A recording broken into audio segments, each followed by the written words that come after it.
आइए हम बात करते हैं रिच के विषय में। यदि आप रिच बनना चाहते हैं तो रिच बनने के लिए दो चीजें बड़ी महत्वपूर्ण है, बहुत महत्वपूर्ण है। रिच बनने के लिए दो चीजें, दो चीजों में एक होती है हैबिट, एक होती है स्किल। हैबिट एंड स्किल, ये दो चीजें किसी इंसान को गरीब बना देती हैं और किसी इंसान को अमीर बना देती हैं। बात जब हैबिट की जाए तो मैक्सिमम लोगों को यह पता होता है या लोगों के पास ये जानकारी होती है, अगर हमारी इनकम बढ़ जाती है तो हमारी जिंदगी आलीशान हो जाती है। तो लोग इनकम के पीछे भागते हैं। दोस्तों, इनकम कितनी भी बढ़ जाए आपकी, यदि आपकी आदतें अच्छी नहीं हैं तो आप रिच नहीं बन सकते हो। रिच बनने के लिए हैबिट बहुत इंपॉर्टेंट है। कौन सी हैबिट आपके अंदर होनी चाहिए? बचत और निवेश की आदत।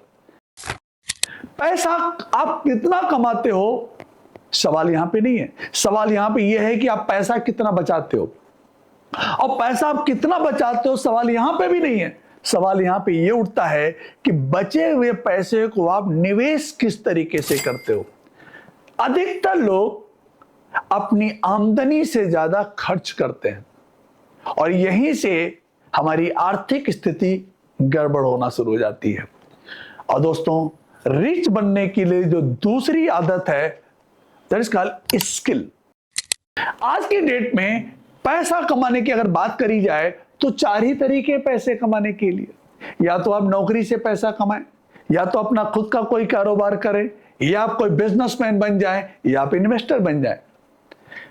रिच बनने के लिए आपको जो एक स्किल सीखनी है, that is called selling skill. बेचने की कला, बेचने की कला, सेलिंग स्किल। सेलिंग स्किल ही वो स्किल है जो किसी भी व्यक्ति को रिच बना देती है। तो आप कुछ भी कर रहे हो, कोई भी काम कर रहे हो, हमेशा अपनी सेलिंग स्किल को इंप्रूव करिए। जब बात सेलिंग की जाती है तो कई बार लोग कहते हैं हम बेचना हमें पसंद नहीं है। जैसे किसी से आप बात करिए और कह दीजिए आइए चलिए मिल करके नाई की दुकान खोला जाए, तो लोग कहेंगे अरे हम नाई की दुकान खोलेंगे, बस यही बचा है क्या? लेकिन इसी शब्द को अगर आप दूसरी भाषा में इस्तेमाल करें, आइए चलिए पार्लर खोला जाए, बात तो वही है। अब बात तो वही है, आइए चलिए जूता बेचा जाए, और कहिए आइए चलिए जूते का शोरूम खोला जाए। तो दोस्तों, सेलिंग स्किल ही किसी इंसान को अमीर बनाती है।